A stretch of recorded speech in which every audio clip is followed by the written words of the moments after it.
The first time he saw her, the battlefield was already burning. 2 moons hung above the valley of Varyn Prime, their pale light cutting through the smoke.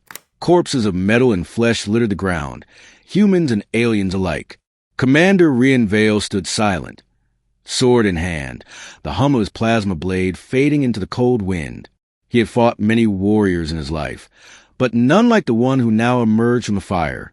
She walked tall, her armor woven from the bones of unknown beasts, her skin marked with glowing lines of red and gold that pulsed with each heartbeat.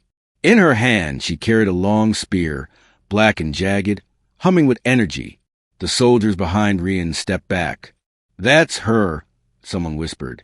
"The Huntress of Varyn, a living legend, undefeated in over 100 duels, a ghost among the stars."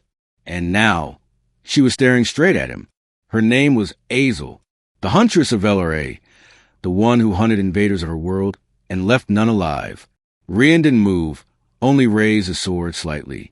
The ground between them cracked under the heat of their weapons.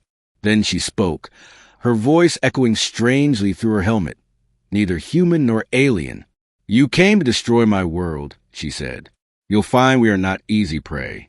Rian's voice was calm, almost regretful. "And you'll find," he said, "humans don't come to die quietly." She lunged first. Her spear moved faster than light, cutting through the air like lightning. Rian blocked, barely. Sparks exploded as plasma met quantum steel, lighting up the night in a storm of fire and sound. The clash continued, one strike after another, no mercy, no hesitation. She fought like a storm, every move precise, every thrust a kill. He countered with a soldier's discipline, his training a rhythm of control and purpose. Around them, the battle died. Soldiers on both sides stopped to watch, human and Velran alike, hypnotized by the sight of 2 champions locked in motion. Rian's blade grazed her armor once, cutting through a piece of her shoulder guard. She didn't flinch. She twisted her spear around his sword, disarmed him for half a second. But instead of striking, she stopped. Their eyes met through their visors, and in that instant, something shifted. For the first time in her life, Azel hesitated. He could have struck her down, but he didn't. Instead, he stepped back, breathing hard. "Why did you stop?" he asked. She answered quietly, "Because you didn't." It was the beginning of something neither of them could name. Days passed. The war that brought them together began to fade as both armies retreated after the ceasefire. Azel remained behind, watching from the shadows as Rian's forces built temporary shelters for the wounded. Not looting, not killing, just helping. It confused her. The stories that said humans were destroyers, monsters of fire and greed. But the man she fought, the one who could have killed her, was patching up even her wounded kin. One night, when the storm winds howled across the valley, she approached his camp. He saw her before anyone else did. "You came back," he said softly, his hand near his weapon but not reaching for it. "I had to see if you were real," she replied, lowering her spear. The firelight reflected off her skin, showing a faint scar where his blade had touched her. "You could have killed me that night." Rian nodded. "You could have done the same." She tilted her head. "But you didn't." That night, they spoke about war, duty, and the lies told by their leaders. Azel confessed that her people believed men were myth, that their species had long evolved without them. The males of her kind had died out in a war centuries ago, leaving the females to carry their legacy alone.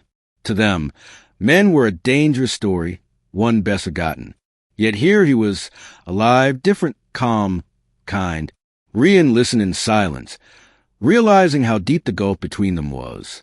"Then maybe," he said, "you didn't lose your men. You just stopped believing in them." In the days that followed, they trained together. She showed him the Velran combat forms, swift, circular, almost like a dance. He taught her human swordplay, grounded and sharp, built for endurance. Their movements blended, 2 styles merging into something new. The soldiers around them whispered that the Huntress had chosen a mate. She ignored them, but deep inside, something was changing.